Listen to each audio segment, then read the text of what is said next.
Bonjour à toutes, bonjour à tous, bienvenue dans cette vidéo. J'ai à cœur de vous partager une série de vidéos dans laquelle je vais vous parler des signaux qui doivent vous alerter sur le fait que vous êtes peut-être vous-même ou l'un de vos proches dépendants affectifs. Ces signaux sont ceux que je rencontre le plus fréquemment lors de mes accompagnements. Si vous le souhaitez, je vous invite à vous abonner à ma chaîne maintenant. La dépendance affective est lorsqu'une personne éprouve un besoin excessif de validation, de jugement positif et de l'affection des autres. Pour se sentir aimé, bien sûr, mais aussi pour se sentir bien dans sa peau, pour fonctionner de façon normale. Cette dépendance peut se manifester notamment par un signal qui doit attirer votre attention et qui est un besoin constant de communication avec une personne en particulier ou avec ses proches en général. Si vous vous reconnaissez, s'il vous plaît, ne vous jugez pas. Au contraire, soyez doux et bienveillant avec vous-même. Il y a néanmoins une erreur que les dépendants affectifs font tous. Si vous voulez l'éviter, n'hésitez pas à vous inscrire dans ma masterclass offerte, dont vous trouverez le lien dans le descriptif ci-dessous. Voyons maintenant ce qui se cache derrière ce besoin de communication constante. Il y a une recherche de validation permanente de la vie et du regard des autres. Les dépendants affectifs, en général, ressentent souvent une grande insécurité quant à leurs propres valeurs et à leur place dans la vie des autres.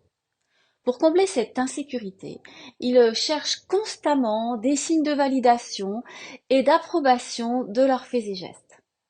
La communication constante sert de moyen pour obtenir des compliments, des mots d'encouragement ou simplement la confirmation qu'ils sont aimés et appréciés.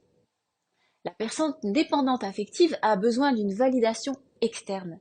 Derrière ce besoin de validation, il y a souvent la peur de l'abandon. La peur de l'abandon va de pair avec la dépendance affective. Le besoin de rester en contact permanent aide à apaiser cette peur en s'assurant que l'autre personne est toujours là et qu'elle ne va pas partir. En restant en communication constante, les dépendants affectifs peuvent essayer de contrôler ou surveiller les actions des autres en s'assurant ainsi que tout va bien et qu'il n'y a pas de risque de rupture. Derrière ce besoin de communication constante, il y a un besoin de fusion.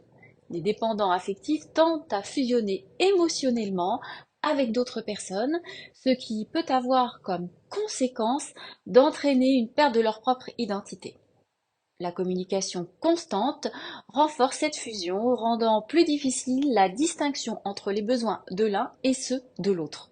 Ce besoin de fusion et de connexion permanente diminue l'autonomie et l'indépendance de la personne dépendante, la rendant encore plus dépendante.